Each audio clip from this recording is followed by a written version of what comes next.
Victor Wembanyama has been making headlines in the NBA since before he was in the NBA. However, what a lot of people have been noticing recently is he's wearing a pretty old pair of shoes in the Nike G.T run, and not even a pair of shoes that's all that popular, even in the Nike line. It's not like he's wearing Kobe's or anything. These are a shoe that not a lot of other people really liked. So why does he still wear them, even though there's plenty of other newer shoes he could choose from? Let's get into it. Now, first of all, Victor Wembanyama has a size 20.5 foot. He stands 7 foot 4 inches tall.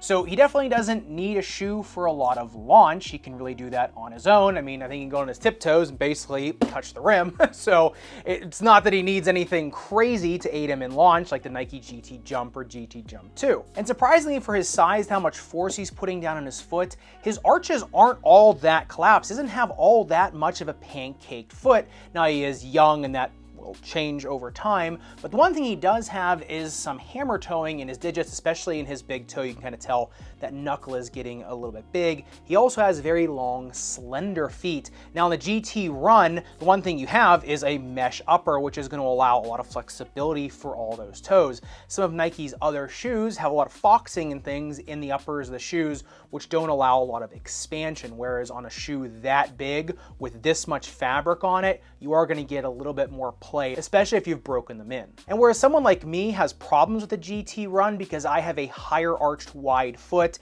and I get annoyed by the really slender tongue and just the laces cranking down on me, somebody with more of a slender long foot like Wembanyama really isn't going to notice this much. Plus, he can get little customizations made in his shoes for him to make him a lot more comfortable. Because the one thing I think a lot of people overlook on the GT runs is how well reinforced the lace line is with all this plastic coming down here.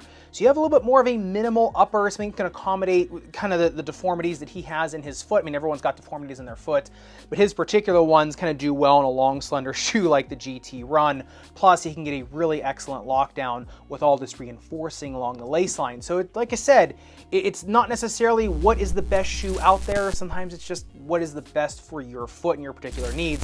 Someone like me, not like the uppers of the GT run whatsoever for my particular foot, whereas someone like him, they're just fine. But I think the reason why he would choose these shoes over others, really it comes down to the midsole, number one, its shape and last shape, but also what's actually in the midsole. Number one, it is an entire bed of React foam, and the stack on it isn't super high, so he's still getting a lot of sensation of the ground through the shoe. Remember, React foam is very good for tactile sensation. It is very good for being able to kind of feel what's under you. Now, it does have a very thin landing pad of Zoom Air, which covers the whole forefoot.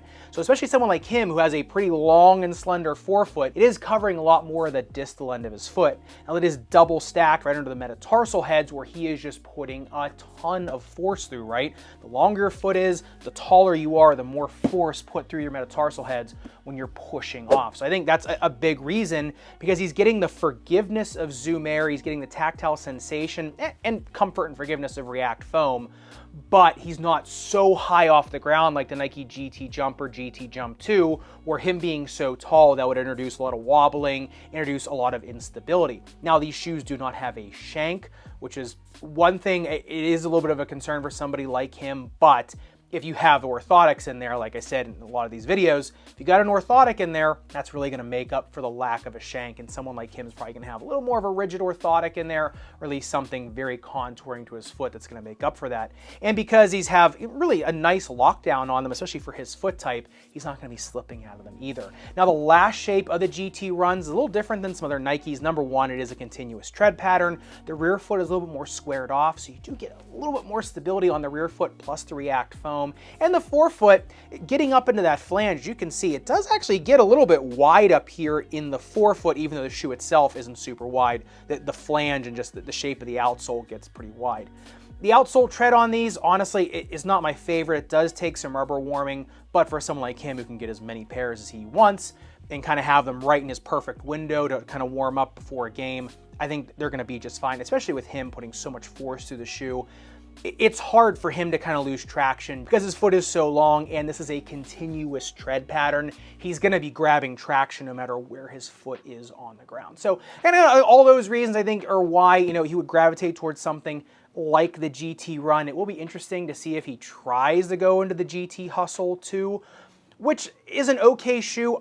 Personally, I think if I could modify the uppers of the GT Run, I'd rather have these versus the GT Hustle 2. So maybe he kind of has, his brains on the same wavelength. And like I said, I think it'll be interesting to see if he gets a signature shoe and what that looks like, and if that looks something like the GT Run, but we'll see. Anyway, that's kind of what I'm seeing from his foot, matching the shoe, kind of matching his game. So love to hear your thoughts in the comments down below, especially if you are still a holdout for the GT Run, if you're still putting these on yourself. I know when I did my review of these, there weren't many people that were getting them or that were super excited to buy them. So I would love to kind of know if you're one of them or if you're someone that's kind of holding pairs in their closet. So let me know in the comments down below. And if you want to see another deep dive into an NBA player who wears a really sports-specific appliance, Steph Curry and the Zamst A2DX ankle brace, make sure you click into this video up above and subscribe down below. Respect your rubber and foam, especially React foam with double stack zoom air unit in the forefoot. I'll see you somewhere in the Sneakerverse.